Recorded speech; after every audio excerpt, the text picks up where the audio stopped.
Oke. Baik, terima kasih semua presenter, teman-teman presenter dan atau panelis dan juga audiens yang bergabung bersama kita.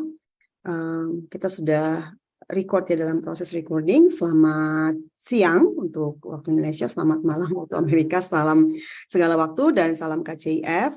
Kali ini kita memasuki panel 103 yaitu bertema media digital, feminisme dan orang muda. Dan kali ini chairnya adalah Mbak Senia. Mbak Senia Angelika Wijayanto, SHMSI dari Institut Komunikasi dan Bisnis LSPR.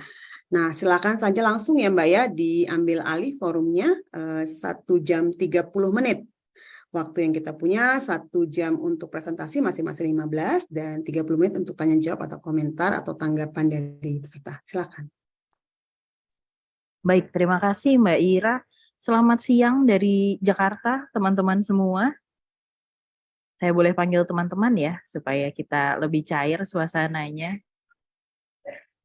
Kita hari ini ada beberapa presenter, boleh saya perkenalan dulu ya. Perkenalkan, nama saya Senia Angelika Wijayanto, tadi udah dikenalkan, panggilannya Senia aja gitu, kayak Daihatsu, kayak mobil sama persis. Teman-teman, hari ini kita berada pada panel Media Digital, Feminisme, dan Orang Muda. Saya hari ini akan memandu teman-teman bersama-sama. Kita akan mendengarkan beberapa presentasi. Tapi nanti sebelum presentasi, teman-teman silahkan untuk memperkenalkan diri terlebih dahulu. Nanti satu persatu saya akan sebutkan nama dan juga judulnya gitu ya. Judul apa yang akan dipresentasikan. Sambil persiapan teman-teman, yang pertama kita akan mulai dengan Mbak Anita Dewi. Mbak Anita Dewi adalah redaktur konde.co, alumni kajian gender Universitas Indonesia, dan hari ini akan mempresentasikan digitalisasi dan gerakan feminisme di Indonesia. Mbak Anita sudah siap? Sudah. Sudah, baik. Sudah, boleh share screen, Mbak? Iya. Silakan, 15 menit dari sekarang. Teman-teman, sorry, nanti kita akan tanya jawabnya setelah semua selesai dulu ya, supaya waktunya efektif. Terima kasih, silakan Mbak Anita. Baik, selamat siang teman-teman semuanya. Suara saya bisa terdengar jelas ya? Ya, aman. Oke, seperti tadi yang sudah disampaikan oleh Mbak Senia ya, saya akan membahas soal aktivisme digital dan gerakan feminis di Indonesia, terutama saya akan melihat dalam kaitannya dengan proses advokasi Undang-Undang TTKS dan RUU PPRT di mana konde.co terlibat dalam prosesnya. Gitu. Kalau kita berbicara tentang gerakan, maaf sebentar saya interupsi, boleh di full screen Mbak, biar terlihat dengan jelas.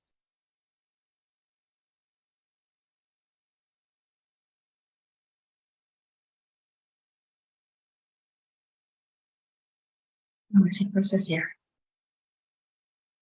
Oke, kalau kita bicara tentang gerakan perempuan di Indonesia, Reformasi 98 itu jadi salah satu momentum penting karena pada momen tersebut gerakan perempuan itu melihat sebuah peluang untuk melakukan perubahan-perubahan mendasar gitu ya. Di awal reformasi ada upaya untuk mendesakkan perbaikan di ranah politik dengan mendorong kebijakan afirmasi politik gitu ya. Selain itu juga persoalan isu tentang tubuh dalam konteks kekerasan dalam rumah tangga itu juga jadi salah satu isu yang didorong lewat undang-undang PKDRT. Nah, dalam perkembangan selanjutnya, kalau kita melihat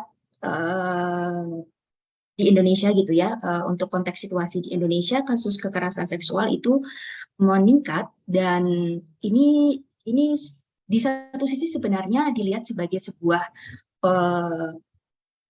situasi di mana ada kesadaran masyarakat bahwa kasus-kasus kekerasan ini harus dilaporkan seperti itu. Jadi kasus-kasus yang dilaporkan itu ada peningkatan jumlah seperti itu. Tetapi sebenarnya kita juga melihat bahwa ini juga persoalan yang tidak bisa diabaikan begitu saja gitu ya. Dan dalam perkembangannya untuk kasus kekerasan seksual itu selalu menempati jumlah angka yang dilaporkan yang tinggi seperti itu. Catahu yang dikeluarkan Komnas Perempuan itu mencatat seperti itu gitu ya. Nah, ada momentum penting gitu ya, sementara kalau kita melihat dalam konteks global gitu ya, situasi tentang kesadaran tentang kekerasan seksual ini juga mengemuka gitu ya. Di tahun 2006 gitu muncul gerakan Me Too gitu yang itu diinisiasi oleh seorang aktivis dan penyintas Tarana Burke di Amerika gitu, yang kemudian bergulir, dan ada momentum penting lain yang muncul ketika waktu itu The New York Times itu mengangkat pemberitaan kasus kekerasan seksual yang dilakukan oleh Harvey Weinstein gitu ya, yang kemudian dengan korban yang banyak, yang kemudian juga mendorong sejumlah tokoh-tokoh penting di masyarakat untuk ikut bersuara seperti itu. Untuk konteks di Indonesia, hal yang sama juga terjadi gitu ya. Penggunaan salah satu yang juga mendorong adalah penggunaan perangkat teknologi, terutama handphone gitu ya, yang semakin menyebar meluas di masyarakat, yang terutama juga penggunaan media sosial gitu, yang kemudian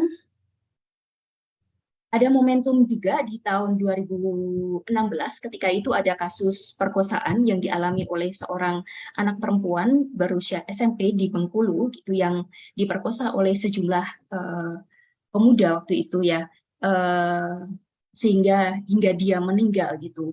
Itu awalnya kasusnya sangat kecil, hanya diliput oleh media lokal, yang kemudian aktivis perempuan melihat itu dan mengangkat itu kasus tersebut menggunakan media sosial, meramaikannya lewat kampanye dan menggunakan hashtag. Ketika itu salah satu hashtag yang digunakannya untuk Yuyun gitu ya.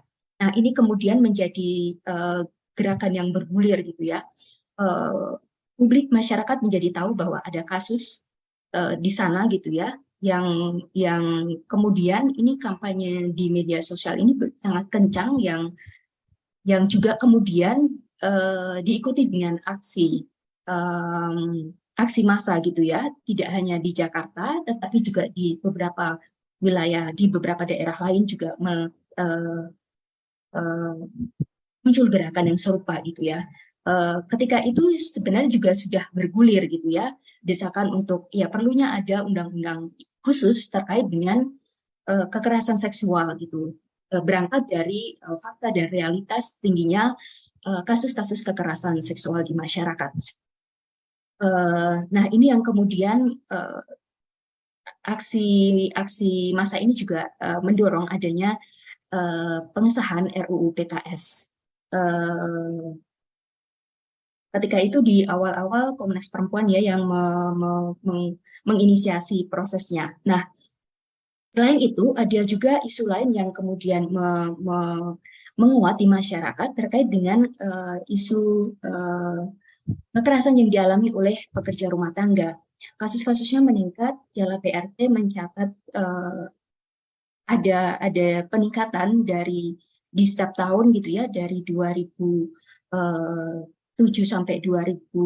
sampai hari ini gitu ya. Dan sebenarnya desakan untuk adanya undang-undang yang secara khusus mengatur tentang PRT ini sudah berawal di 2004 seperti itu. Karena sebenarnya kan kalau kita berbicara dalam konteks isu ketenaga kerjaan, persoalan isu PRT ini kan menjadi isu yang di luar gitu ya, di luar dari tidak diatur dalam undang-undang ketenaga kerjaan gitu. Nah, sehingga gerakan perempuan melihat, aktivis perempuan melihat bahwa perlu ada undang-undang khusus yang mengatur tentang isu PRT yang bekerja di sektor informal gitu ya, di dalam rumah tangga, dan juga berkait dengan kerja-kerja perawatan yang selama ini dianggap tidak bernilai semacam itu. Kalaupun bernilai, dia nilainya itu dianggap rendah seperti itu. Nah, ini yang juga kemudian satu catatan penting yang perlu dilihat, bahwa kemudian dari dua desakan ini ada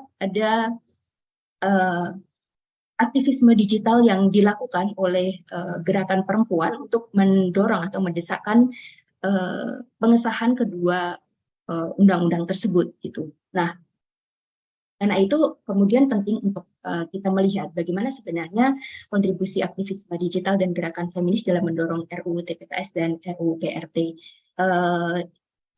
Ini merupakan kajian awal yang perlu untuk digali lebih jauh lagi gitu ya. Nah, hal yang menarik dari pembahasan soal RUU TPKS ini adalah ada poin penting yang terkait dengan ini ya, terkait dengan isu yang diangkat, bahwa gerakan perempuan mengangkat isu ini untuk membongkar dikotomi antara privat dan publik. Ini tidak hanya ini kita bisa lihat jelas gitu ya dalam undang-undang, kalau dalam advokasi undang-undang PKDRT ini kan kita melihat jelas gitu ya, bahwa isu yang didorong ketika itu bagaimana isu yang dianggap sebagai isu privat itu kemudian didorong sebagai sebenarnya persoalan kekerasan dalam rumah tangga itu juga masuk dalam ranah publik seperti itu. Nah, kalau dalam advokasi undang-undang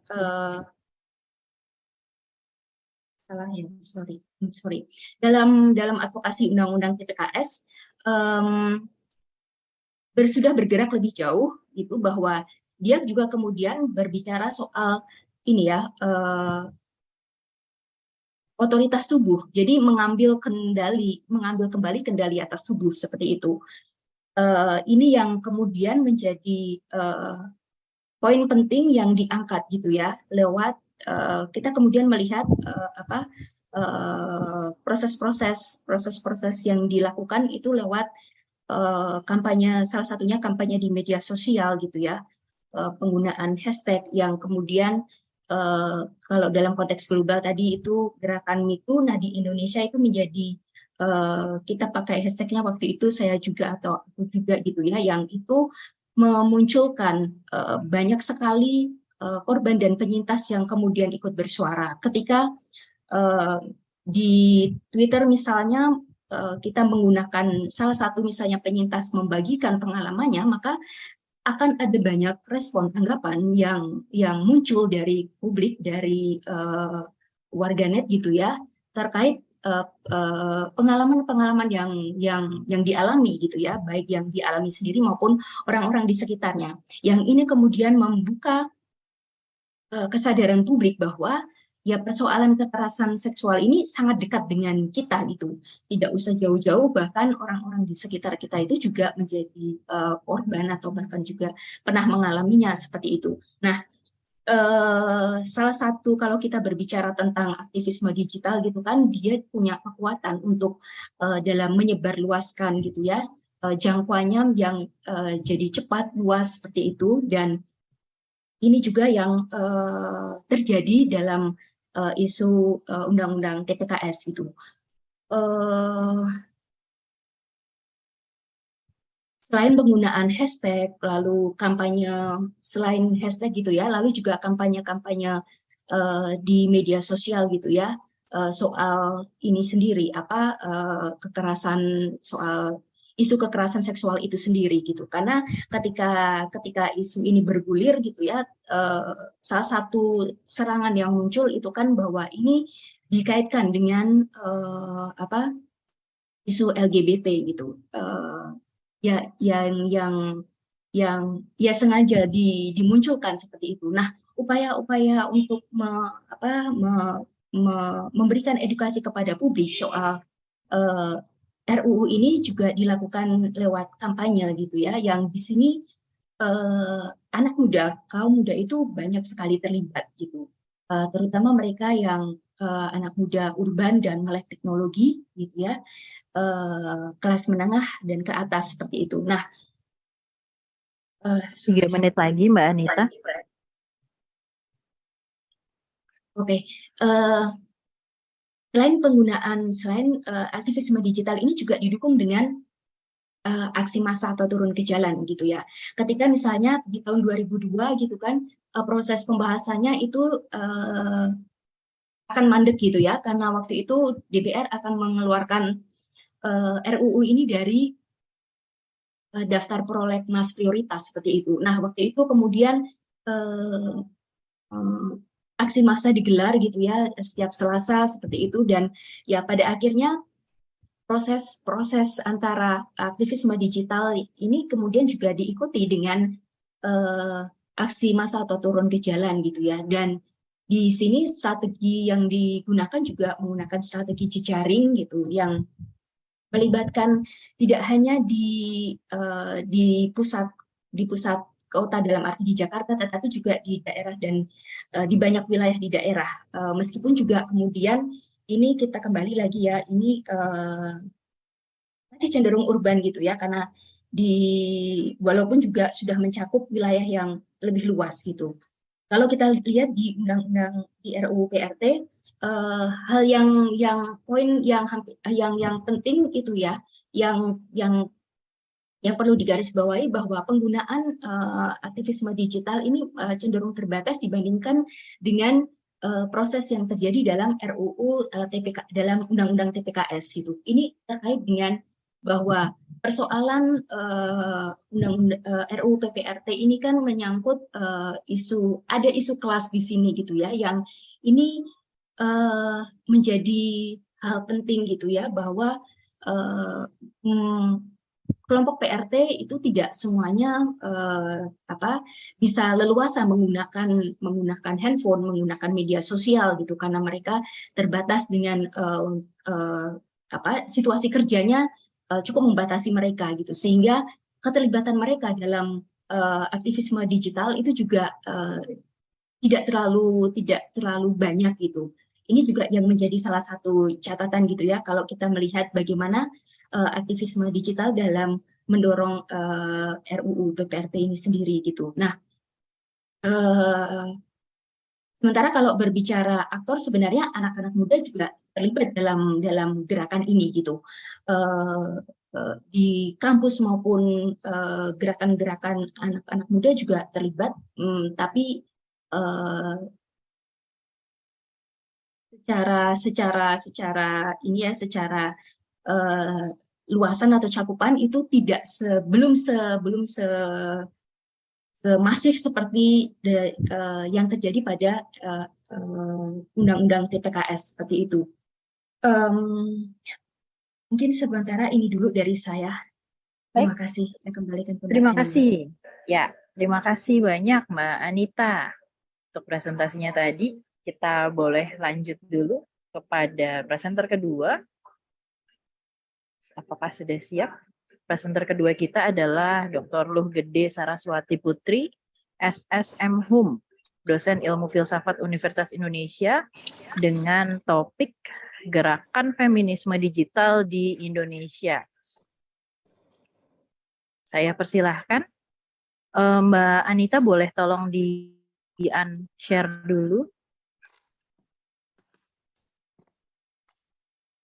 Yes, thank you. Silakan Mbak Saras atau Kak Saras. Oke, makasih Sania. Saya sering kurang beruntung banget sama teknologi, mudah-mudahan nggak ada hambatan. Tadi udah kelempar soalnya.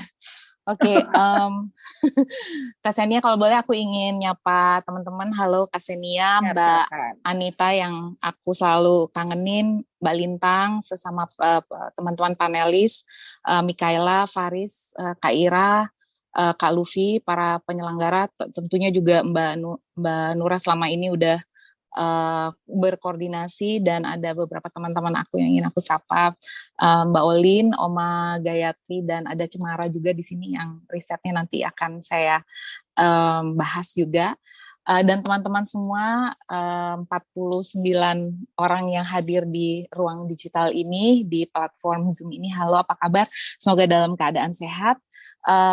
Untuk hari ini saya ingin menyampaikan presentasi terkait dengan bagaimana selama ini saya mengobservasi dan juga mengikuti pergerakan perempuan di Indonesia di dalam suatu ruang digital. Tapi sebelum masuk ke dalam beberapa contoh-contoh dan praktik-praktik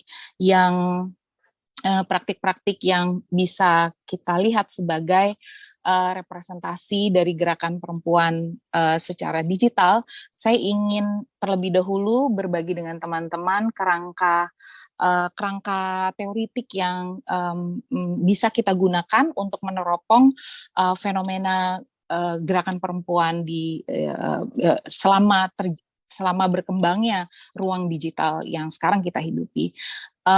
Adapun apa yang saya cermati adalah ketika memahami ruang digital tentu ada berbagai macam sisi ya, ada sisi positif maupun sisi negatif, itu tentu nanti di dalam pemaparan ini saya ingin eksplorasi ke sana. Tetapi saya teringat salah satu gagasan yang dikembangkan oleh Michel Foucault, yakni terkait dengan heterotopia, keberagaman utopia, keberagaman yang nantinya oleh banyak pengkajinya, para pengkaji pemahaman kritis ini diinterpretasikan sebagai apa yang disebut dengan konkret utopia. Terdengar sangat paradoks sekali bagaimana utopia tetapi konkret, tapi sebenarnya ruang digital kita itu bisa kita andaikan sebagai pengejawantahan dari konkret utopia itu, bahwa di satu sisi kita tengah berjejaring di dalam suatu dunia digital yang sebenarnya adalah semacam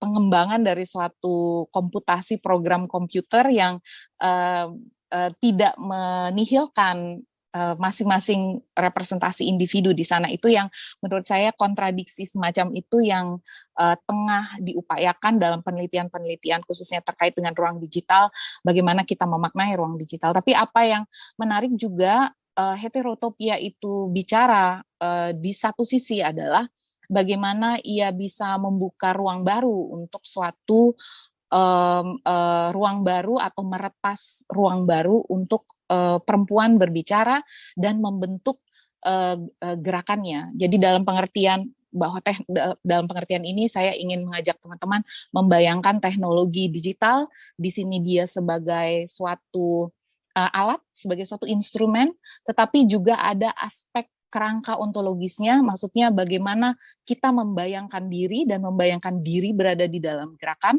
melalui gagasan tentang programming atau pemrograman. Nanti saya akan masuk ke sana.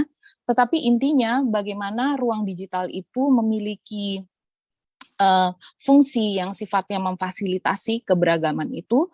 Setiap orang bisa bicara di ruang-ruang di platform-platform apapun yang membuka ruang alternatif pembicaraan yang selama ini terkurung ya di ruang fisikal, tanda petik ruang fisikal. Kemudian ada multiplisitas di sana. Saya mengutip juga bagaimana luasnya atau cairnya gagasan tentang diri di dalam ruang digital, ya avatar itu salah satunya, tetapi juga bagaimana kita membayangkan dan menampilkan diri kita di ruang digital. Tentunya konteks bagaimana ruang digital dan heterotopia, imajinasi kita tentang ruang itu juga dimungkinkan, bagaimana kita bisa mematahkan atau mendobrak norma-norma yang merugikan, yang dominan, yang selama ini kita dianggap oleh masyarakat sebagai sesuatu yang terberi. Kita tiba-tiba memiliki suatu tempat untuk membicarakannya. Saya akan ngebut banget. Kemudian ini karyanya Louis Bourgeois yang saya suka banget. Sayang di sini judulnya nggak kelihatan ya di karya Louis Bourgeois di tahun 1990.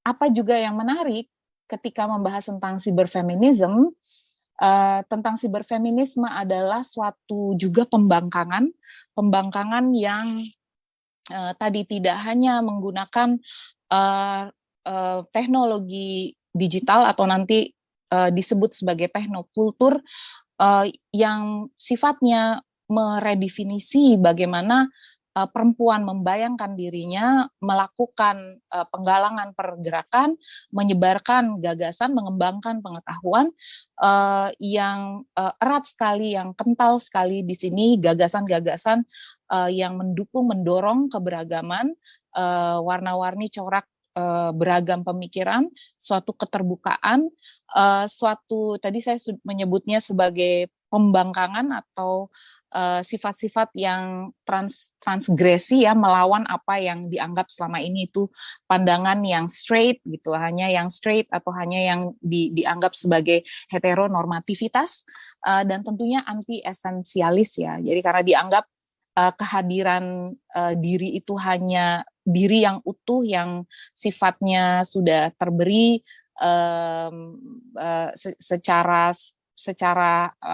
secara mutlak ya, tetapi di dalam siberfeminisme kita melihat gagasan-gagasan itu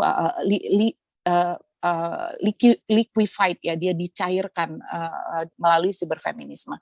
Dan tentu karena di dalam gerakan perempuan kita membayangkan bagaimana konstruksi sosial itu membentuk siapakah aku, di dalam siberfeminisme kita melihat pengejawantahan dari bagaimana aku itu tidak pernah sepenuh-penuhnya privat, atau aku itu yang kemudian ditampilkan secara publik seolah-olah sebagai dua hal yang sama sekali terpilah, atau aku yang sifatnya partikular, singular, dengan aku yang berada di dalam kolektif. Jadi saya ingin mengajak teman-teman membayangkan bagaimana gagasan solidaritas yang diusung dalam gerakan perempuan itu juga bisa kita bayangkan dalam konteks bagaimana mendorong suatu gerakan yang sungguh-sungguh mendorong keanekaragaman ya.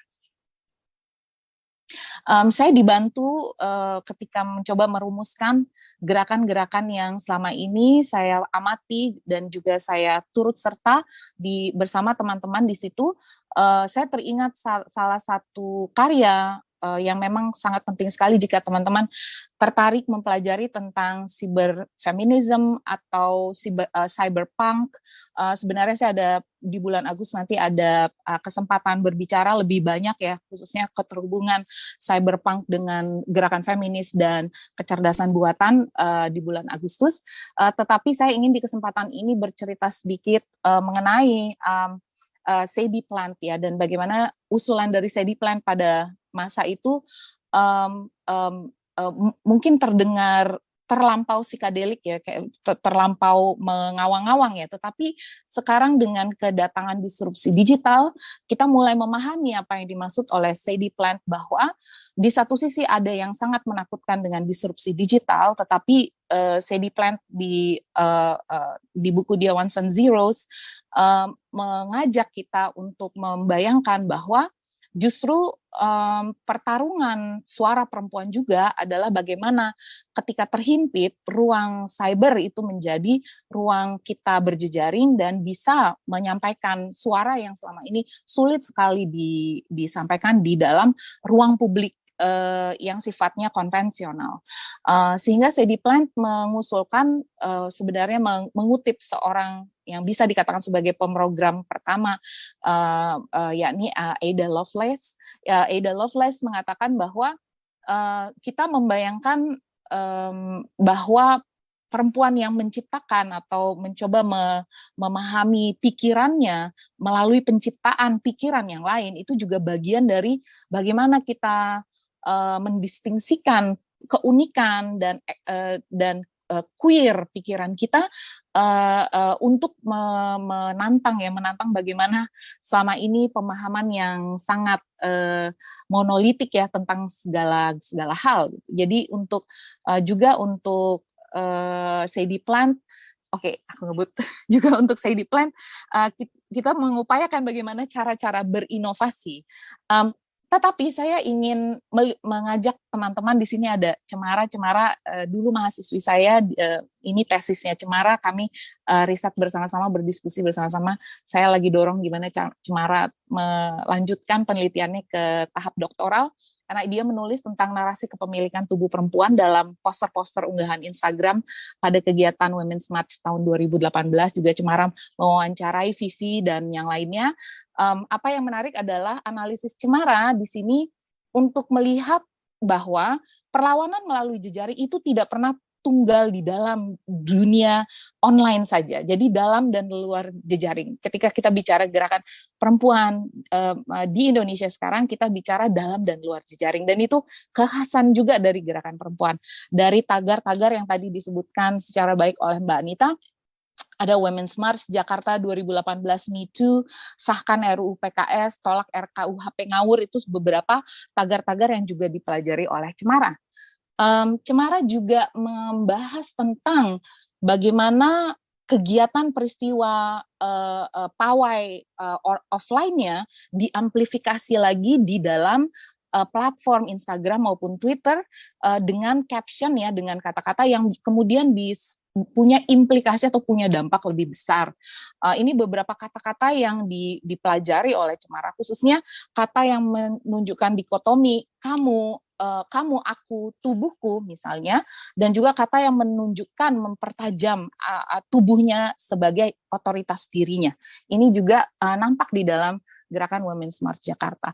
Apalagi yang saya juga lihat adalah perkembangannya dari 2018 sampai 2020, sebenarnya dari 2014, 2013 itu sudah mulai banyak cuitan terkait dengan gerakan perempuan, tetapi dari 2018 sampai sekarang, saya melihat imajinasi solidaritas translokal yang lebih besar lagi ya. Jadi dari budaya yang terjadi dengan hashtag di tagar di barat yang kemudian muat sekali muatan lokalitasnya.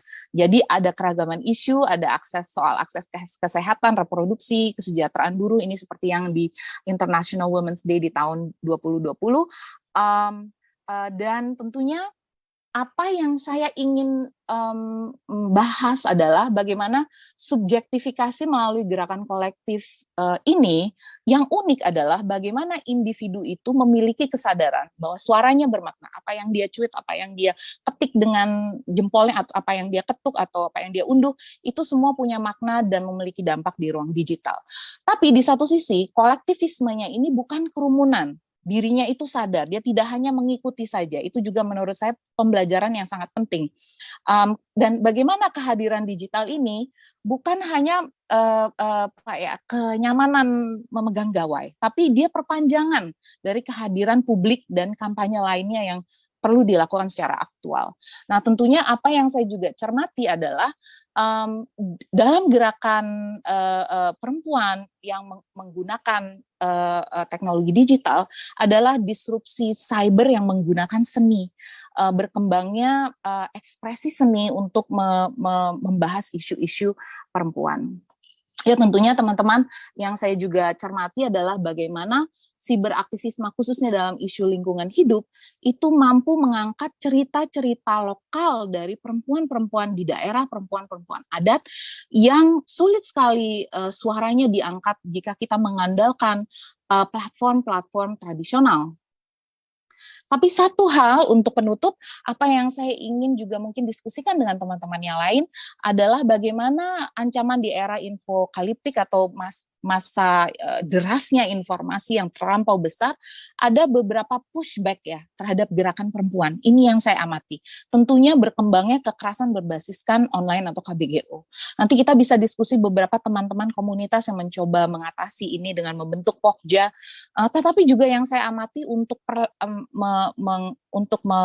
mendorong gerakan perempuan itu banyak beredar deepfakes ya, semacam penggunaan kecerdasan buatan untuk membuat citra yang nampak sangat real dan eksploitasinya pornografis terhadap individu-individu itu. Tentunya yang banyak sekali saya lihat terjadi adalah penyebaran data-data pribadi atau doxing ya sebagai bagian dari teror. Ini beberapa hal yang memang menurut saya kita sebagai suatu komunitas besar sebagai solidaritas perlu memikirkan dan mengupayakan suatu mitigasi terhadap problem-problem ini. Terima kasih. Kelebihan banyak nggak, Kak Senia? Oke, mantap. Thank you, Kak Saras.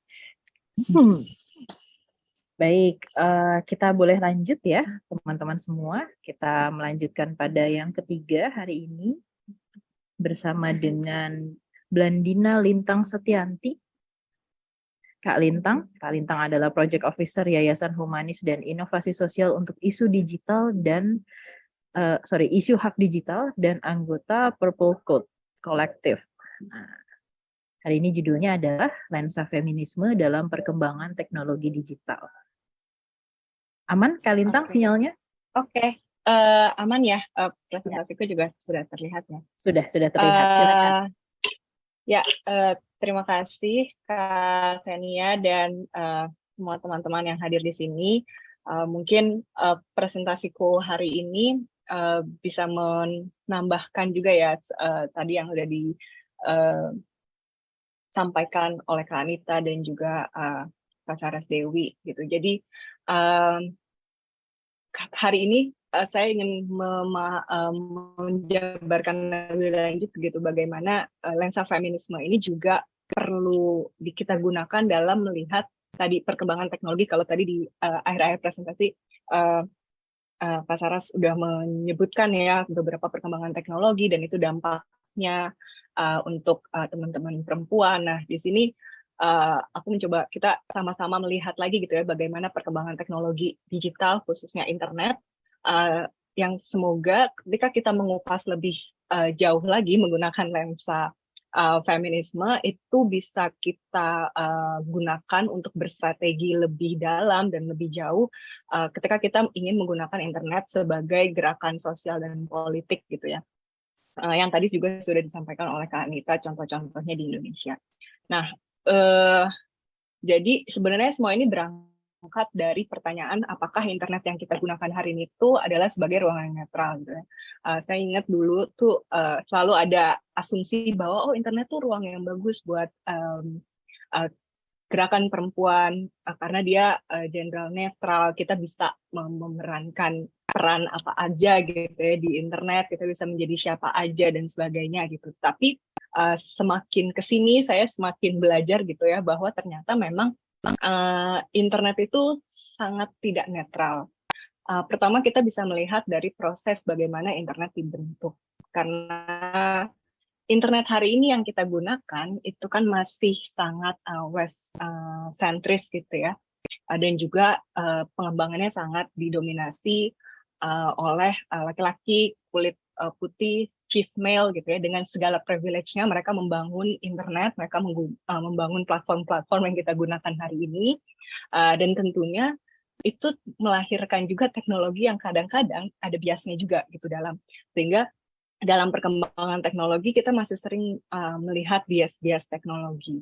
Nah ini juga berdampak bagaimana internet yang sebenarnya kita mengimajinasikan sebagai ruang yang aman, ruang yang kita bisa gunakan untuk mengadvokasikan narasi kita sebagai feminis, sebagai queer gitu ya. Tetapi ternyata teknologi, internet, platform-platform media sosial salah satunya itu justru menjadi ruang kekerasan lagi ya, ada kontinuitas dari kekerasan yang kita kira hanya ada di offline gitu ya, di physical life, ternyata juga ada di ruang online gitu. Dan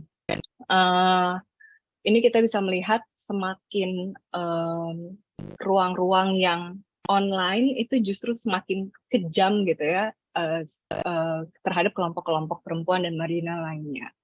Salah satunya di Indonesia misalnya kasus pinjol gitu ya, atau peer-to-peer lending. Sebenarnya peer-to-peer lending idenya bagus gitu ya untuk mempermudah orang mendapatkan akses pinjaman finansial karena bank konvensional kadang tidak ramah untuk beberapa kelompok, misalnya orang yang tidak memiliki administrasi kependudukan yang lengkap karena proses yang sulit gitu. Dan sebagainya, apalagi untuk gender tertentu sulit gitu mengakses layanan-layanan yang ada di bank konvensional karena mereka harus harus meminta izin dari pasangannya, suaminya dan sebagainya. Tetapi ternyata kalau kita melihat kasus-kasus pinjol, korban-korbannya yang banyak, tetapi ada unsur kekerasan berbasis gender untuk pengguna-pengguna yang perempuan. Itu salah satu mungkin untuk kelompok. Nanti diskusi yang lebih lanjut lagi. Tapi kita bisa melihat bagaimana selalu ada unsur gender dan perempuan dan kelompok minoritas queer itu menjadi kelompok yang lebih rentan gitu ya ketika ada perkembangan teknologi. Kemudian kita juga bisa melihat bagaimana internet hari ini itu kita seperti kehilangan kontrol dan agensi. Tadi udah disebut juga bagaimana banyak kasus ada kebocoran data pribadi, kasus-kasus kekerasan berbasis gender online. Itu menunjukkan bagaimana kita sebenarnya situasi hari ini ada relasi kuasa yang timpang antara kita dan teknologi gitu ya, dan juga yang menciptakan kita di internet seperti itu. Nah, kalau ditanya, jadi seperti apa feminis melihat internet gitu ya? Jadi kita melihat bahwa internet itu bukan sekedar alat yang kita gunakan kayak kendaraan sampai gitu ya. Oh kalau udah sampai kita nggak gunakan lagi.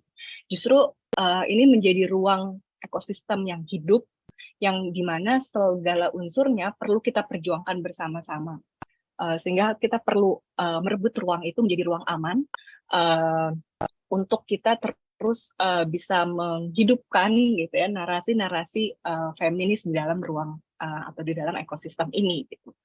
Nah, ini tuh sebenarnya salah satu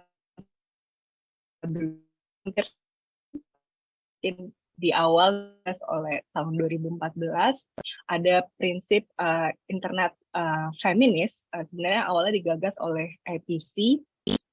IPC itu salah satu organisasi Association for Progressive Communication gitu ya. Jadi tahun 2005 dikumpulkan di Malaysia aktivis-aktivis perempuan yang aktivis feminis untuk mendiskusikan bagaimana sih kita harus posisi feminis dalam melihat perkembangan internet atau teknologi gitu. Dan di sini yang aku state salah satunya bahwa internet itu jadi ruang publik politik yang transformatif, memfasilitasi bentuk kewarganegaraan baru yang memungkinkan individu untuk mengklaim, membangun, dan juga mengekspresikan diri, gender, dan seksualitasnya gitu ya. Dan ini yang ya termasuk adanya menghubungkan lintas wilayah. Kemudian juga kita perlu melihat, feminis perlu melihat dan juga menuntut akuntabilitas dan transparansi dalam perkembangan teknologi, khususnya internet. Dan ini juga menjadi peluang signifikan untuk kita membangun gerakan feminis gitu ya. Tadi kita udah membahas banyak contoh-contohnya di Indonesia. Nah, ini singkat aja, semoga singkat. Jadi internet feminis itu sebenarnya ada 5 klaster awalnya, tetapi di 2 tahun terakhir ini ingin ditambahkan 1 klaster baru itu soal lingkungan. Jadi ada klaster soal akses, klaster soal internet itu sebagai pergerakan dan partisipasi publik, internet berkaitan klaster ekonominya gitu ya, dan kemudian klaster ekspresi bagaimana internet menjadi ruang ekspresi, kemudian juga ada klaster agency yang sedang digarap tahun terakhir ini adalah bagaimana kaitannya internet yang berkaitan dengan lingkungan. Jadi ini masih draft gitu ya isu yang atau klaster tentang lingkungan. Tapi untuk hari ini, aku mungkin akan membahas tentang pergerakan dan partisipasi publik, prinsip internet feminist movement, dan juga agency, karena berkaitan dengan privasi gitu. Nah, jadi sebenarnya feminis kita di sini kan menginginkan bahwa internet itu bisa menjadi pergerakan dan partisipasi publik gitu ya. Kenapa? Bahwa kita ingin internet itu menjadi ruang untuk memperkuat narasi alternatif kita, dan juga kita menceritakan beragam dari realitas kehidupan perempuan. Sebenarnya ini contohnya sangat banyak gitu ya. Salah satunya gerakan gelombang Me Too yang sampai hari ini gitu ya masih kita gunakan karena kalau di bahasanya sekarang kadang suka dianggapnya spill the tea doang gitu. Padahal itu sebenarnya bisa jadi adalah gerakan itu karena kita melihat mandek banget nih untuk penyelesaian kasus-kasus kekerasan seksual gitu ya, pelecehan seksual. Ketika kita masuk ke ranah hukum itu mandek, sehingga menggunakan internet itu untuk menceritakan gitu ya narasi korban gitu, karena kita tahu ada kemandekan ketika proses hukumnya dijalankan gitu. Jadi internet itu digunakan untuk memperkuat narasi perempuan dengan segala keragaman kehidupannya perempuan dan queer tentunya. Dan juga kedua soal bagaimana internet itu perlu kita perjuangkan untuk bisa menjadi ruang yang kita bisa menegosiasikan norma-norma yang dominan.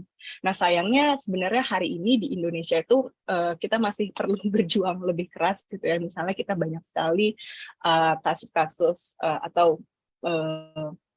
tindakan pemerintah soal censorship gitu ya. Tidak hanya pemerintah gitu ya, bahkan di platform-platform media sosial. Kalau teman-teman ingat misalnya ada postingan salah satu dia di postingan di Instagram dia perempuan yang sedang telanjang, tetapi karena dia bentuk tubuhnya dia agak wavy ya istilahnya, sehingga dia di take down. Sedangkan kalau perempuan yang skinny, white gitu ya, dia nggak kena gitu. Jadi ternyata kalau kita bisa melihat lebih jauh peraturan-peraturan atau internal policy dari platform-platform yang kita gunakan, kadang itu masih ada biasnya juga gitu, dan masih sangat dibentuk oleh nilai-nilai yang heteronormatif dan juga patriarki gitu. Dan situasi hari ini di Indonesia juga sedang tidak baik-baik saja, karena kita tahu banyak bentuk kekerasan berbasis gender online yang difasilitasi teknologi, atau bahkan Indonesia hari ini bagaimana ada gelombang hate speech gitu ya kepada teman-teman LGBTQ, sehingga konten-konten di internet itu mencoba mengidentifikasikan bagaimana LGBT menjadi ancaman negara gitu. Nah itu terus kemudian mencoba melakukan censorship terhadap konten-konten yang berkaitan dengan hal itu. Nah, sedangkan feminis melihat bahwa internet itu harus menjadi ruang yang kita bisa menegosiasikan norma-norma yang dominan gitu. Dan ini tentunya akan berkaitan dengan bagaimana feminis perlu terlibat lebih jauh dalam pengambilan kebijakan, khususnya yang berkaitan dengan internet gitu ya, soal censorship misalnya, soal kita tahu ITE, kalau mungkin di Indonesia ITE kan dengan data pribadi gitu, yang hari ini sedang dibahas, sehingga itu bisa keterlibatan kita itu untuk mewarnai prosesnya, dan juga kedua untuk melihat bahwa internet ini bukan cuma milik negara yang dikontrol gitu ya oleh satu pihak yang lebih tinggi, tapi harus ada distribusi kepemilikan karena ini menjadi ruang hidup kita juga. Itu sebenarnya poin mengenai bagaimana feminis melihat atau lensa feminisme melihat internet sebagai ruang untuk pergerakan dan partisipasi publik. Yang kedua soal agency tadi ya, kalau melihat prinsip internet feminis. Nah, privasi ini menjadi salah satu poin atau prinsip di cluster agency tadi. Oh, 3 menit lagi. Dan hari ini kita melihat banyak sekali surveillance kalau kita pakai internet, dan itu hampir tadi yang sudah mention juga bagaimana internet hari ini tidak setara, dan bagaimana kelompok perempuan dan queer itu punya kerentanan, dan ini tuh hampir dinormalisasi dalam kita penggunaan internet sehari-hari gitu ya. Nah, sehingga kita perlu melihat bahwa privasi ini sangat berkaitan dengan kerja-kerja gerakan politis kita, gerakan feminisme kita, karena dia itu merupakan kunci dari hak-hak lain termasuk agency gitu ya. Dan sebenarnya privasi itu bukan sebatas kerahasiaan atau ownership, tapi soal agency atau soal kendali dan otoritas kita. Dan kemudian kita juga penting untuk mendebunking konsep privasi yang usang gitu ya, karena dulu kalau ada kasus kekerasan dalam rumah tangga disebut ini privasi keluarga gitu, tetapi gerakan feminis juga perlu mengkritisi soal konsep privasi yang seperti itu, karena privasi kita hari ini adalah soal agensi dan kontrol gitu terhadap kuasa uh, di dalam pengembangan teknologi. Nah, kemudian karena tadi kita sudah membahas bahwa ada kerentanan buat teman-teman aktivis perempuan atau bahkan queer dan perempuan yang mengekspresikan baik ekspresi gender maupun ekspresi politik di dalam platform internet gitu, kerap kali kita diserang gitu identitas gendernya gitu. Sehingga kita perlu memastikan juga soal keamanan dalam gerakannya, dan ini sebenarnya banyak sekali inisiatif-inisiatif gitu ya, misalnya menggunakan platform alternatif atau lebih meningkatkan lagi bagaimana perilaku kita dan juga behavior kita ketika kita menggunakan internet. Nah, prinsip internet feminis ini juga punya mimpi gitu ya, bagaimana sih kita membangun teknologi yang feminis gitu ya, apa sih yang dimaksud dengan teknologi feminis, bahwa harus ada power distribution, dia harus teknologi yang inklusif, dia harus adil dan juga memberikan kontrol ke usernya yaitu kita, dan juga harus akuntabel. Waktunya habis. Ini sebenarnya balik lagi bukan kerja semalam, tapi soal kerja kolektif dan unsurnya banyak banget. Harus ada sumber dayanya, harus ada produksi pengetahuannya, dan juga kita harus melakukan kerja-kerja di institusi-institusi yang terkait dalam ekosistem internet itu sendiri. Mungkin kita bisa diskusi lebih lanjut nanti soal internet feminis ini.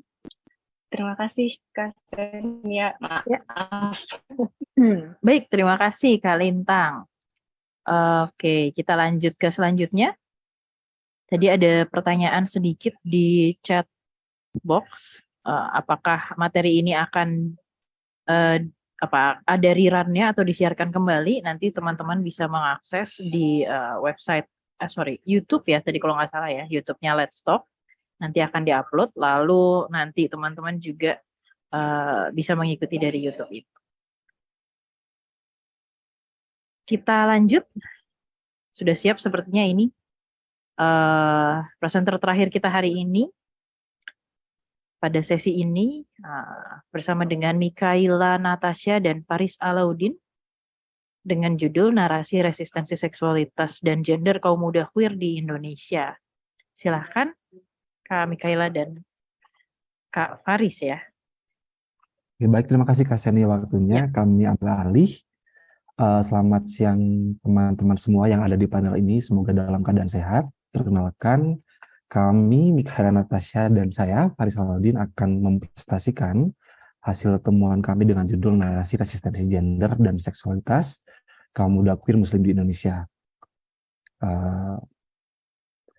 Kami melihat bahwasannya Indonesia sebagai satu bangsa dan negara yang memiliki populasi Muslim terbesar di Indonesia saat ini telah banyak memeluk tanda-tanda religiusitas Muslim yang tidak inklusif terhadap perempuan ataupun komunitas queer begitu. Dan kemudian kita melihat ternyata ada semacam political Islam terutama yang bangkit pasca Orde Baru atau pasca 98 yang menekankan heteronormativitas dalam artian praktik-praktik berketubuhan ataupun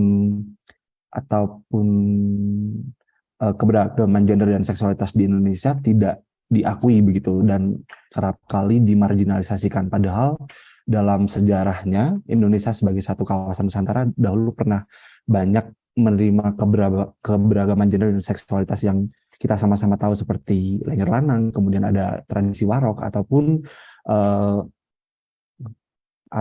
tradisi ataupun keberagaman gender yang ada di dalam masyarakat Bugis begitu. Political Islam saat pasca 98 yang direproduksi dan dikonstruksikan, kemudian kami melihat melahirkan masyarakat yang queerfobik yang tentunya tidak sejalan dengan cita-cita demokrasi Indonesia begitu. Dan kemudian melalui media sosial kita melihat banyak sekali para komunitas queer ini hadir untuk menarisan kembali, mendefinisikan kembali bagaimana praktik berkebutuhan mereka, berketubuhan mereka, salah satunya yaitu Mas Amar Al-Fikar yang seorang trans pria begitu. Mas Amar Al-Fikar sendiri adalah seorang trans pria muslim yang berasal dari lingkungan pesantren, dan melalui latar belakang yang ia miliki ini, ia menyuarakan nilai-nilai dan pandangan terhadap kelompok LGBTQ yang berlawanan dengan pandangan kelompok muslim yang konservatif, dan pada umumnya memberikan stigma sebagai cap pendosa terhadap komunitas queer atau LGBT tersebut. Kemudian melalui media sosial Instagramnya, Mas Amar Al-Fikar menunjukkan inklusivitas terhadap kelompok LGBT begitu. Kemudian poin-poin selanjutnya akan disampaikan oleh teman saya, Mikhaela, silakan. Oke, terima kasih untuk Kak Senia, Kak Anita, Kak Saras, dan Kak Lintang yang sebelumnya memberikan presentasi. Beberapa poin dari kami juga sudah disinggung sebelumnya, seperti media sosial bisa memperkuat narasi alternatif, kemudian jadi kerentanan yang juga tidak hanya dialami oleh perempuan tapi juga kelompok queer, kelompok LGBTQ. Kemudian juga yang tadi juga sudah dibahas oleh rekan saya mengenai heteronormativitas yang masih terasa, sehingga pentingnya untuk menyuarakan narasi-narasi yang tidak heteronormatif, narasi alternatif seperti itu. Nah, yang kami temukan salah satunya yang memberikan narasi alternatif adalah Mas Amar Al-Fikar, seorang trans pria muslim. Ia cukup aktif menyuarakan nilai-nilai yang berlawanan dengan pandangan kelompok muslim konservatif, yang umumnya memberikan cap kepada kelompok LGBTQ adalah kelompok pendosa, ancaman bagi umat muslim. Sering diberikan narasi alternatifnya oleh Mas Amar yang menyampaikannya melalui pandangan-pandangan pengaruh nilai-nilai yang dipengaruhi nilai religiositas agama Islam dan nilai-nilai Islam yang lebih inklusif, seperti yang kami tunjukkan melalui di layar, yaitu salah satunya ketika Ibu Sinta Ratri berpulang, Mas Amar memberikan pandangannya, dan yang disampaikan melalui media sosial Instagramnya. Jadi melalui ruang digital yang ia miliki, ia tunjukkan salah tokoh lainnya yaitu Ibu Sinta Ratri yang juga memberikan pandangan baru mengenai kelompok queer, kelompok waria yang bisa sangat inklusif, yang menunjukkan kasih sayang dan ulas asih kepada kelompok lainnya. Kemudian selain itu kami juga memberikan contoh, yaitu ketika Mas Amar membagikan salah satu tulisannya yang berjudul Destined to be Trans, Muslim and Indonesian. Mas Amar menyampaikan bahwa istilah takdir biasanya yang digunakan sebagai senjata, bahwa takdir yang heteronormatif, takdir yang sudah seharusnya diterima oleh manusia, yaitu yang sangat biner dan yang biasa digunakan untuk mengecilkan atau menekan stereotip untuk kelompok queer, dinegosiasikan kembali oleh Mas Amar bahwa diversitas atau perbedaan identitas manusia itu juga termasuk kelompok LGBTQ, itu adalah juga bagian dari takdir, seperti itu.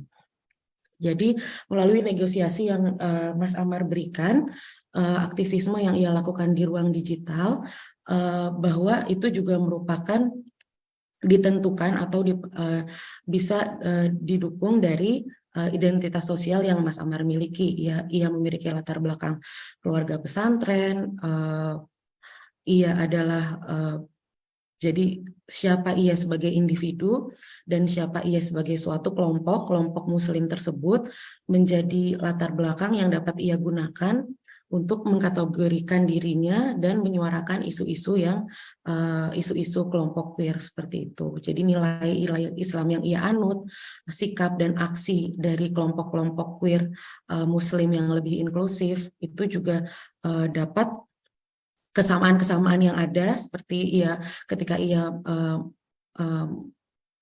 menyuarakan atau membagikan cerita mengenai Ibu Shinta Ratri itu dapat ia tonjolkan yang untuk justru bukan memberikan perbedaan yang besar dengan kelompok lainnya, tapi untuk menunjukkan bahwa kelompok queer adalah juga bagian dari masyarakat yang penuh welas asih dan kasih sayang dan merupakan juga takdir itu sendiri.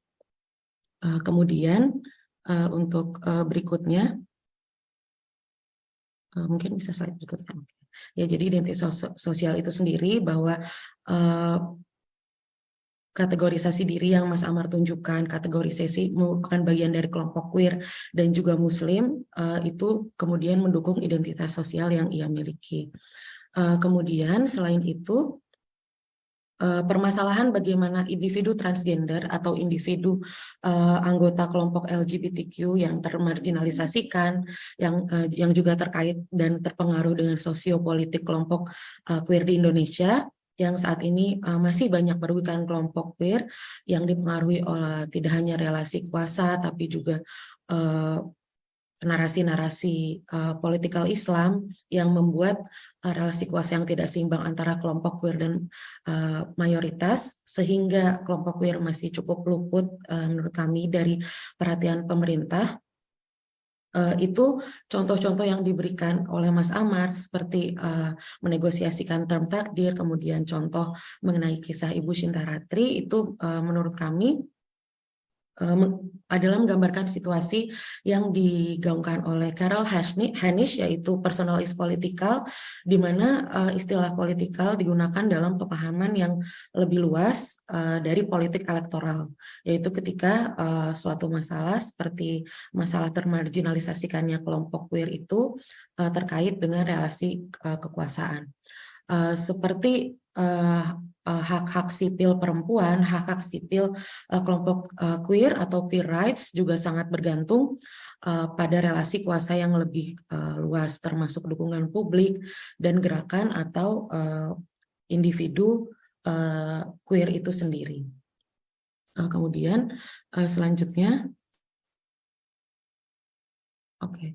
Jadi simpulan kami bagaimana akun media sosial, akun media digital Mas Amar Alfikar bisa menjadi akun yang representatif bagi kaum muda queer yang menegosiasikan narasi gender, narasi seksualitas, yaitu ketika negara tidak hadir sebagai negara bangsa yang inklusif terhadap komunitas queer yang kerap dilekati dengan stigma buruk, akun-akun individu ataupun banyak juga akun kolektif hadir untuk menegosiasikan stigma-stigma buruk yang melekat, untuk menegosiasikan term-term atau istilah atau nilai-nilai heteronormatif yang kerap kali digunakan untuk menekankan atau memperkuat kerentanan yang dialami oleh kelompok queer. Lalu kemudian upaya deradikalisasi pandangan yang konservatif dan normatif atas komunitas queer juga digaungkan terus-menerus oleh Mas Amar melalui tulisannya, melalui post-postnya yang seringkali juga ia menggunakan dua bahasa sehingga tidak hanya bisa dimengerti oleh masyarakat Indonesia tapi juga masyarakat global untuk melihat bahwa ada narasi lain dari kelompok queer Indonesia. Jika misalnya yang biasa digaungkan oleh media besar hanya narasi bahwa kelompok queer di Indonesia masih dimarginalisasikan, masih rentan dan sebagainya. Kemudian aktivisme daring atau aktivisme digital yang muncul pasca transformasi digital banyak dilakukan melalui jejaring dunia maya, salah satunya lewat Instagram. Jadi seperti yang tadi sudah disinggung oleh Kak Anita, kalau tidak salah sebelumnya, bahwa sifat dari aktivisme digital, sifat dari dunia media digital, media sosial yang sangat masif, yang sangat cepat prosesnya itu juga, dan transformasi dunia digital mungkin juga setelah salah satunya pengaruhnya mungkin pandemi COVID-19 ketika banyak diskusi luring yang kemudian pindah ke diskusi daring yang dilakukan di jejaring dunia maya, itu juga kemudian menjadi wadah untuk menegosiasikan narasi dan mengenai gender dan seksualitas, khususnya yang bisa dilakukan oleh kelompok queer itu sendiri, salah satunya dilakukan oleh Mas Amar Alfikar. Sekian dari kami, terima kasih. Oke, terima kasih. Yang kali ini malah belum waktunya ya. Oke. Sudah selesai untuk presentasi kita pada sesi ini. Teman-teman semua, saya mengundang untuk kita bisa berdiskusi. Kita masih punya cukup waktu, ada 20 menit untuk kita bisa berdiskusi. Saya buka terlebih dahulu untuk 3 pertanyaan. Apakah ada yang mau bertanya? Dari audiens juga boleh bertanya. Baik, sudah ada 2 raise hand. Kita mulai terlebih dahulu boleh? Atau kita mau tunggu satu lagi? Apakah masih ada satu penanya lagi? Kalau tidak ada, kita buka dengan 2 dulu, silahkan. Oke, 3, siap, baik. Sudah 3 ya. Yang pertama adalah Kak Irmia Fitria, yang kedua Kak Ellen Yasak, dan yang ketiga Kak Dina Listiorini. Mari saya persilahkan Kak Irmia. Oke, saya sebenarnya tidak bertanya, tapi lebih ke refleksi. Ini terus terang materinya ini keren-keren ya, karena kita diingatkan sekali lagi bahwa ya masa sekarang sudah masa digital ya. Nah, yang bagi saya menarik tadi dari presentasi pertama tadi dari Mbak siapa saya kok lupa. Itu Mbak Anita? Mbak Anita ya, yang dari Konde ya? Iya, betul. Nah, ya dari Mbak Anita bagi saya menarik, kita diingatkan lagi bahwa tidak semua masyarakat itu memang mengakses informasi, mengakses teknologi ya, digital. Nah, mungkin ini refleksi bagi kita semua, misalnya seperti PRT dan lain-lain, itu mungkin kita perlu upaya ya, cara bagaimana paling tidak orang-orang ini bisa ya paling tidak mereka yang tinggal di perkotaan dan punya akses listrik ya. Beda kalau memang yang nggak punya akses listrik ya, itu mungkin lain hal lagi. Tapi ya itu tadi, mungkin ini refleksi bagaimana kita bisa memaparkan pada mereka yang lain gitu, yang maksudnya yang ya walaupun ada maksudnya mereka punya akses listrik dan oke, teknologi. Nah ini bagaimana sih mungkin refleksi kita bagaimana supaya mereka lebih terpapar dengan dunia digital, karena memang banyak hal positif yang bisa diambil dari dunia digital, tadi sudah dipresentasikan dengan baik sekali tentang gerakan feminisme di era digital ini. Itu sih dari saya, terima kasih. Baik, terima kasih. Untuk yang kedua saya persilakan dulu boleh ya? Kak Ellen, silakan. Oke, terima kasih Xenia. Ketemu lagi. Ketemu lagi. Sebenarnya saya tadi udah agak telat. Mbak Dina, halo, selamat siang. Sebenarnya saya tadi udah agak telat. Kangen deh. Sebenarnya saya tadi udah agak telat. Saya menyimak sekilas presentasi dari Blandira tadi ya. Bolehkah tadi kayaknya masih belum ketahuan clustering itu Anda mendapatkannya dari riset ataukah dari textbook gitu, karena itu menarik sekali gitu, karena ada penambahan satu tentang ekologi feminisme juga ya kalau nggak salah tadi. Clustering itu munculnya dari mana gitu, kalau boleh tahu, kalau misalnya ada textbooknya boleh nggak di-share itu dari mana gitu.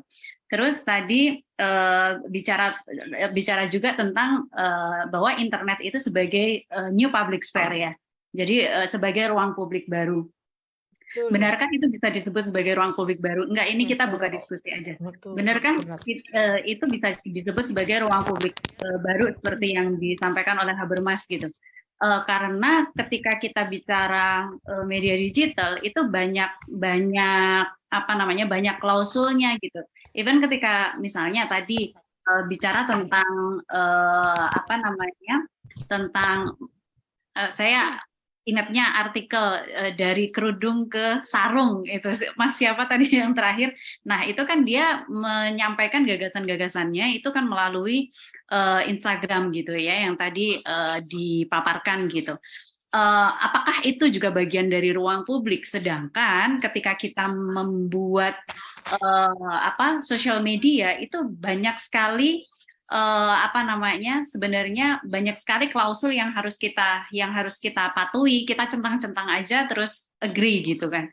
Jadi apakah ini bisa disebut sebagai ruang publik baru? Enggak, saya membuka diskusi aja gitu. Padahal kita itu masih terbatas. Sementara ruang publik yang sebenarnya itu kan kita bebas untuk bersuara tanpa adanya intimidasi, tanpa adanya tekanan dari manapun gitu. Itu aja sih. Thank you. Oke, thank you, Kak Ellen. Mbak Dina, silakan. Terima kasih. Aku izin ini ya, nggak tampil gambar gitu, tidak proporsional gitu, dan nggak proper lah penampilannya. Saya tertarik dengan yang presentasi terakhir ya dari Mikaela sama Faris. Ini pertanyaan saya sangat praktis, teknis dan praktis gitu ya. Kalau nggak salah di bagian terakhir dari presentasi itu dikatakan bahwa Amar itu telah menjadi sosok Mas Faris, pembaharu atau apa ya tadi itu yang terakhir, yang kemudian menjadi contoh atau apa gitu, saya lupa ya. Artinya kemudian menjadi kalau bahasa saya itu semua mungkin keliru juga ya, menjadi teladan gitu ya teman-teman queer muslim dan sebagainya gitu. Ini sangat menurut saya ini sangat bukan yang teori gitu, bukan. Setahu saya, karena saya juga berteman dengan Amar gitu ya, saya nggak tahu kalau yang sekarang akunnya itu kan ditutup ya, maksudnya tidak semua itu bisa melihat akun tersebut gitu. Tapi saya paham dan saya bisa paham kondisi yang ada di Indonesia seperti itu. Lalu bagaimana gitu ya teman-teman queer muslim lainnya yang mungkin Amar tidak kenal gitu ya. Kan kita orang kalau Instagram itu kan kita harus lihat orang ini aku kenal apa enggak gitu kan. Orang ini temannya siapa gitu ya. Katakanlah saya queer muslim, saya misalnya trans pria yang sedang galau gitu, tapi saya nggak punya teman gitu. Lalu kemudian saya coba, karena kemudian ada yang ngasih tahu, saya baca, saya nemu soal Amar, saya mencari tahu soal dia, dan kemudian saya coba masuk Instagramnya. Tapi saya nggak maksudnya saya nggak diterima karena lalu Amar mungkin nggak mengenal saya gitu ya, seperti itu. Lalu itu secara teknis gimana ya, Mbak? Maksudnya Faris dan Mikaela ketika teknologi itu juga punya batasan-batasan terkait dengan soal privasi itu, yang kemudian juga membuat banyak orang juga mungkin kesulitan ketika ingin mengakses sesuatu yang kemudian menurut mereka berharga buat mereka tapi tidak bisa diakses ya. Meskipun saya tahu mungkin tentang Amar juga tidak hanya di Instagramnya saja gitu, tapi juga ada di YouTube dan sebagainya seperti itu. Itu aja, terima kasih.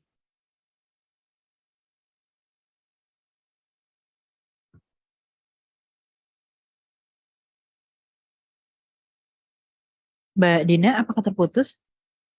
Oh, sudah, oke. Baik, kayaknya saya yang putus. Baik, kita buka untuk tanggapan terlebih dahulu.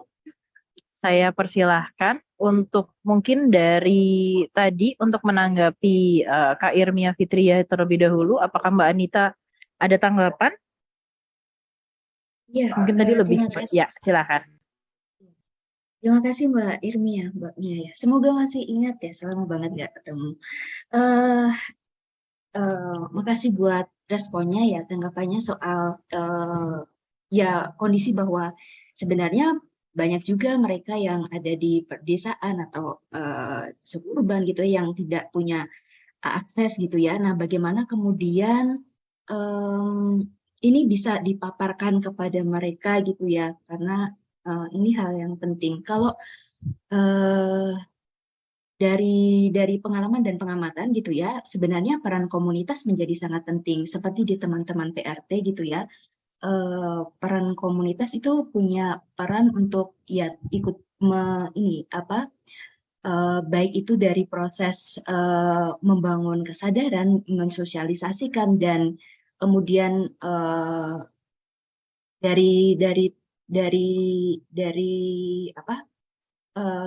Jadi gini, mereka itu kan biasanya ada pertemuan-pertemuan rutin gitu ya.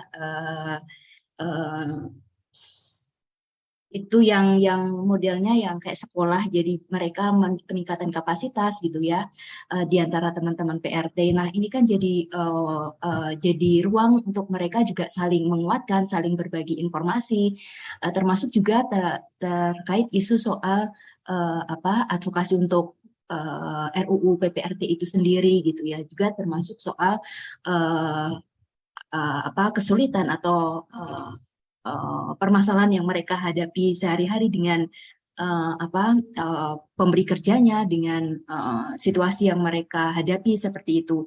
Nah, dari situ biasanya saya bisa saling berbagi pengalaman gitu ya. Jadi bagaimana ini bisa diatasi, kalau saya melihatnya ya peran komunitas ini menjadi sangat penting gitu, karena dari situ bisa jadi ruang untuk berbagi, untuk saling menguatkan, untuk ya berbagi informasi, pengetahuan, pengalaman dan sebagainya, dan juga nggak hanya itu ya, penguatan juga, dan juga menyusun menyusun cara atau strategi juga untuk bergerak seperti itu, untuk bagaimana nih prosesnya sesudah, walaupun nggak bisa dipungkiri juga bahwa ada peran teman-teman aktivis gitu ya, yang ikut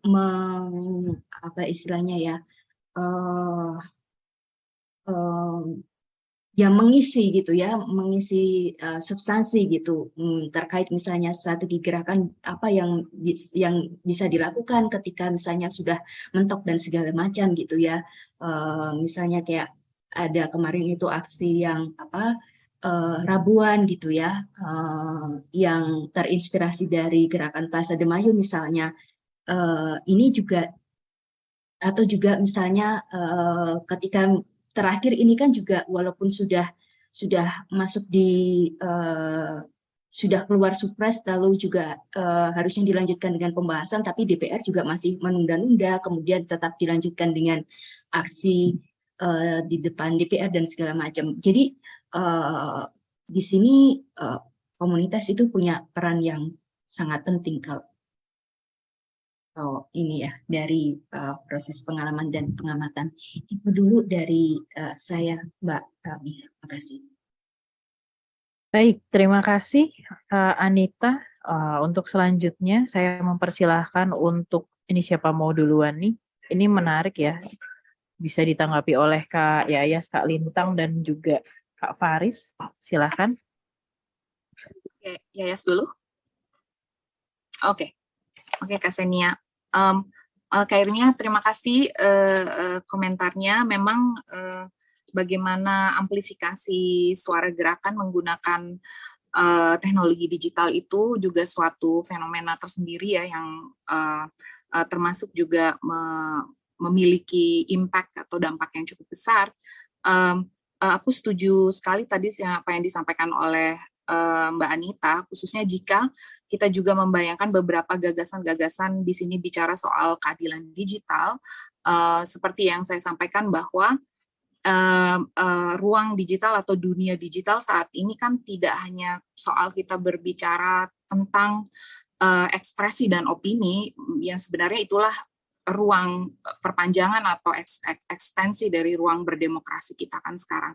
Sehingga apa yang saya pikirkan juga, tentu di sini misalnya saya ambil contoh SafeNet yang tengah mengupayakan hak-hak digital itu seperti apa, termasuk salah satunya adalah aksesibilitas terhadap aksesibilitas dan keterlibatan yang partisipatoris warga negara terhadap akses kita ke internet, misalnya Kak Irmia.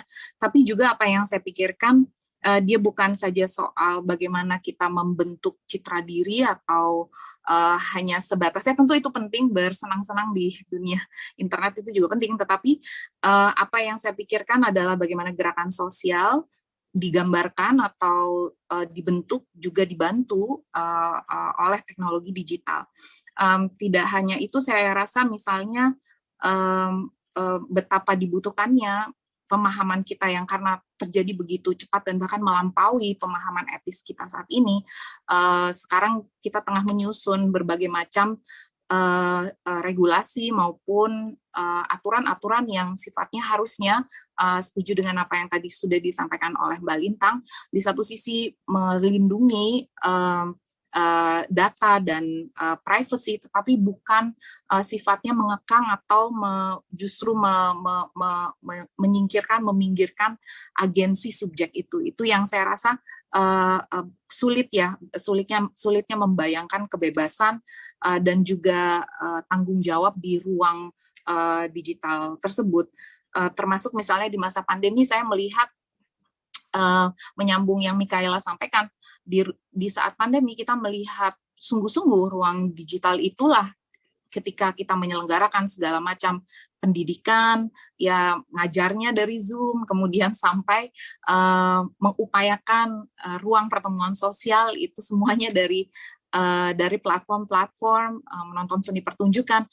Tentu itu hal-hal yang saya rasa tidak terlalu memadai jika kita sebut dia hanyalah semacam alat semata gitu, tetapi juga membentuk cara kita membayangkan diri, jika tadi saya sampaikan membayangkan diri di ruang kolektif. Tentu keadilan digital ini ya yang kita upayakan, kita bayangkan. Aksesibilitas, saya juga tadi membaca di kolom chat, yang penting sekali bagaimana kita memahami dunia digital dan khususnya penggunaan atau kehadiran internet itu juga masih memiliki bias kepada mereka dengan beragam disabilitas, yang tentunya bagaimana cara yang memahami ya mesti membayangkan teknologi yang bisa juga mengupayakan kesetaraannya. Ada beberapa eksperimentasi yang saya ikuti, khususnya misalnya bagaimana kecerdasan buatan digunakan untuk mengupayakan voice description sehingga ruang digital itu lebih inklusif, mereka bisa mendengarkan dengan yang memiliki beragam kemampuan, mereka bisa membayangkan bagaimana citra tertentu dengan audio deskripsi menggunakan kecerdasan buatan itu. Saya rasa upaya-upaya juga bagaimana menggunakan teknologi yang ada sekarang untuk meretas dan merekonstruksi kesetaraan itu seperti apa. Itu sih. Thank you Kak Yaya. Baik, boleh sekalian dilanjut Kak Lintang. Ya, mungkin aku jawab tadi feedback dari Kak Ellen ya soal cluster internet feminis ini. Jadi seperti yang tadi ku sebutkan, inisiasi ini kan soal internet feminis principles ini diinisiasi oleh Association for Progressive Communication (APC), dan dia saat itu diskusi pertamanya tahun 2014, dia mengumpulkan 50 aktivis dari sexual rights, women's rights, aktivis anti kekerasan terhadap perempuan, dan juga digital rights, karena melihat kekosongan adanya ketika diskusi soal internet dan teknologi selalu chismel gitu ya, dan berkaitan dengan bisnis, sehingga dikumpulkan aktivis-aktivis perempuan di seluruh dunia untuk mendiskusikan posisi feminis nih dalam melihat ini seperti apa gitu. Dan ini sebenarnya dokumen terbuka kalau teman-teman lihat ada feministinternet.org, itu ada websitenya, kita bisa memberikan masukan gitu ke situ.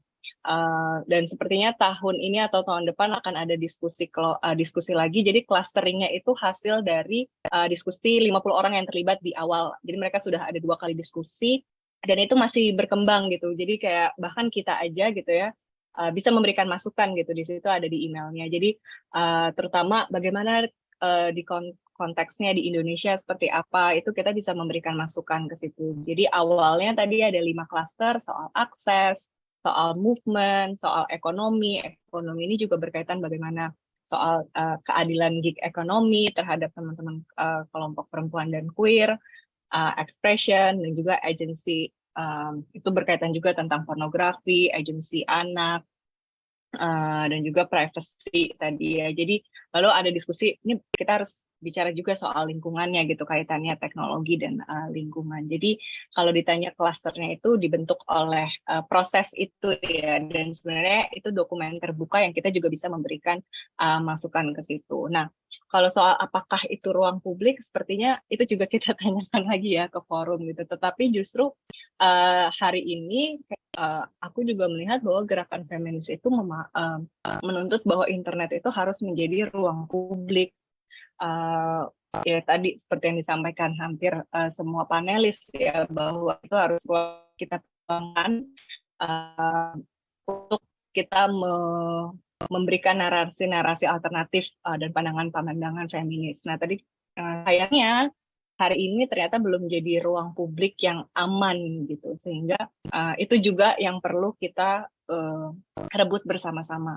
Rebut bersama-sama ini tidak hanya dalam hal kita memproduksi konten gitu ya, memproduksi konten dengan narasi feminis, tetapi juga perlu mengkritisi tadi soal pengambilan kebijakannya yang memutuskan atau yang akan melahirkan ekosistem seperti apa sih internet dan yang mengatur ruang publik tadi gitu ya. Jadi keterlibatannya itu jadi hampir semua unsur, mulai dari tingkat kebijakan bahkan di sisi penciptaan tadi gitu ya. Jadi jangan-jangan selama ini memang teknologinya masih sangat bias gitu, tidak netral, sehingga penting untuk mendorong gitu ya gerakan feminis, justru kita yang menciptakan teknologinya gitu, dan kita yang menentukan teknologi seperti apa sehingga kita menciptakan ruang publik yang aman yang kita harapkan gitu. Nah, aku juga menyoroti menariknya itu banyak sekali sebenarnya tech developer gitu ya, perempuan yang mereka mencoba menciptakan ruang-ruang yang lebih aman gitu, dan memang ini sangat terdengar sangat teknis gitu ya, bagaimana kita menciptakan ruang atau platform messaging yang aman, yang akuntabel gitu ya, desain yang inklusif dan sebagainya. Dan sebenarnya itu ada yang bergerak di bidang itu, dan itu menurutku juga bagian dari gerakan feminisme dalam bentuk yang kerja-kerja penciptaan teknologi itu gitu, dan dia membawa semangat feminisme juga untuk menciptakan ruang aman. Jadi kalau menurutku ya ruang publik itu menjadi mimpi dan juga perjuangan feminis, karena kita harus merebut gitu ya, apalagi hari ini tentunya dengan ada banyak kebijakan itu justru mempersempit ruang-ruang publik kita gitu, ada censorship, ada kriminalisasi, ada bullying gitu ya, ajakan kekerasan dan sebagainya, dan itu ya itu bukan ruang publik yang kita inginkan, sehingga ya kita perlu merebut ruang publik yang aman itu.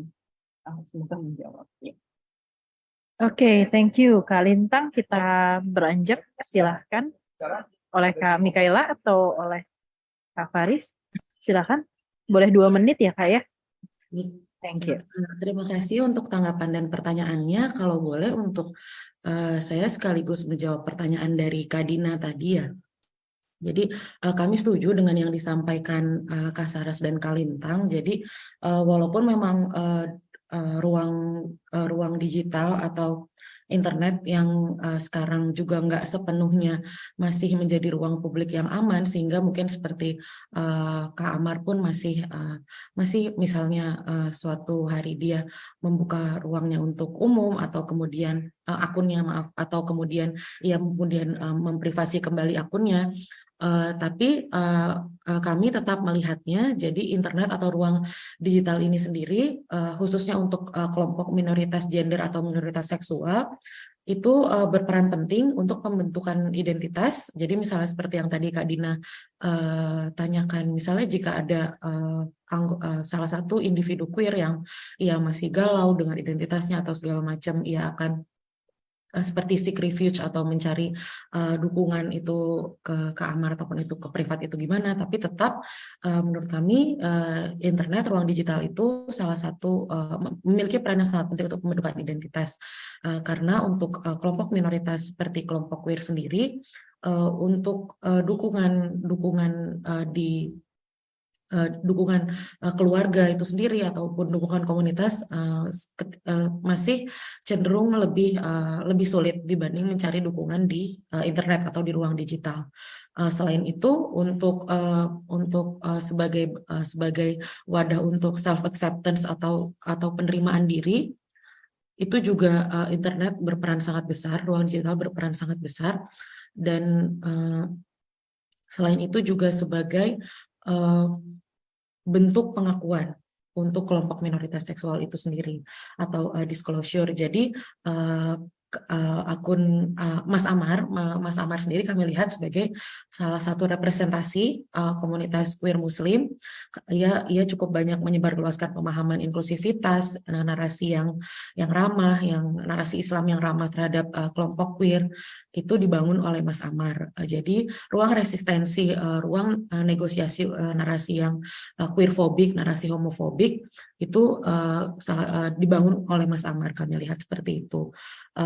Selain memang seperti yang tadi, karena ruang publik atau maksud saya internet atau ruang digital sebagai ruang publik masih belum sepenuhnya aman seperti yang kita inginkan untuk kelompok minoritas, untuk perempuan, untuk queer, namun tetap kerentanan atau inklusivitas itu masih bisa lebih ditemukan di ruang digital. Walaupun kembali lagi untuk diskusi di ruang digital itu kita juga perlu melihat aksesibilitas, jadi tidak semuanya memiliki akses terhadap ruang digital. Dan jika misalnya suatu akun media sosial di private atau ditutup atau apa, kami juga melihat seperti Mas Amar ini, ia cukup banyak sudah diliput oleh media, misalnya ia pernah menjadi pembicara di TEDx Talk, ataupun juga diliput oleh BBC News, ataupun ia juga sudah menulis 2 buku, yaitu Queer Menafsir dan Islam dan Tubuh-Tubuh Queer. Jadi untuk mungkin individu queer yang masih dalam proses untuk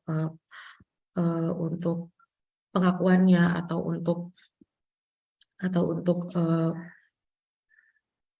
pembentukan identitasnya, juga bisa melihat dari atau mendapatkan narasi ataupun dukungan dari tulisan-tulisannya yang lain seperti itu. Mungkin Faris ada mau menambahkan? Jadi seperti yang sudah tadi disampaikan oleh Mbak Anita juga, bahwasanya ternyata perjuangan dalam mengangkat isu gender dan seksualitas itu tidak hanya sebatas perjuangan atas hal tersebut, tetapi juga perjuangan kelas. Jadi memang tentu saja aksesibilitas terhadap media digital ataupun teknologi digital memang perlu ditingkatkan kembali, kemudian lebih gampang, lebih mudah diakses oleh banyak orang lain. Jadi diskusi-diskusi terkait dengan narasi gender dan seksualitas tentu saja bisa dibangun dengan cara yang lebih baik lagi, begitu. Tambahan saya cukup sekian. Kak Senia, waktu kita sudah habis, ya, Kak. Sudah habis. Ya, baik. Terima kasih teman-teman semua. Kita selesai di waktu yang pas. Saya mengapresiasi dulu untuk semuanya hari ini. Terima kasih untuk Kak Anita, Kak Yayas, Kak Lintang, dan juga Kak Mikaela dan Kak Faris. Terima kasih juga untuk semua yang sudah hadir dan berpartisipasi. Mudah-mudahan ruang-ruang seperti ini bisa terbuka kembali di hari-hari yang akan datang supaya kita bisa berdiskusi dengan waktu yang lebih banyak lagi. Terima kasih semuanya untuk kehadiran hari ini. Terima kasih Kak Senia. Terima kasih, saya kembalikan Kak Ira. Kita mau ambil foto dulu ya. Mau ambil Oke. fotonya dulu, jangan Kita berfoto terlebih dahulu. sayang kalau live tidak meninggalkan jejak digital. Oke, kita mau ambil foto dulu. Saya mohon izin di layar pertama dulu, boleh dibuka kameranya yang merasa nyaman. Oke ya, saya hitung. Masih ada yang mau buka? Oke, saya hitung ya. 1, 2. Boleh kasih senyum termanisnya. 3. Oke, layar kedua. Oke, ya, makasih banyak semua untuk para presenter, ya Kak Mikaela, Kak Paris, Kak Lintang, Kak Saras Dewi, Kak Anita Dewi, dan juga Kak Senia. Makasih banyak dan terima kasih juga untuk semua peserta yang hadir. Kita masih ada panel lagi ya sampai malam. Ada panel setelah ini ada Kak Ana ya, Mbak Ana ya sebagai chairnya ya. Jadi ada silahkan yang ingin gabung ya, yang sudah mendaftar dan sudah punya link Zoom-nya, jadwal atau juga program, buku programnya, silahkan langsung saja gabung di panel setelah ini. Terima kasih sekali lagi. Salam sehat semuanya, salam KCIF. Terima kasih teman-teman. Terima kasih. Mbak Lufi, makasih banyak. Mbak Sarah, Terima kasih semuanya. keren-keren banget ya. Keren-keren banget. Iya, pada Ender keren-keren banget. Banyak Mbak Ira juga belajar. keren, masih melek. Makasih. Sehat-sehat semuanya. Makasih. Udah, saya tutup ya. Ya, Mbak. Makasih. Mbak Nura, makasih.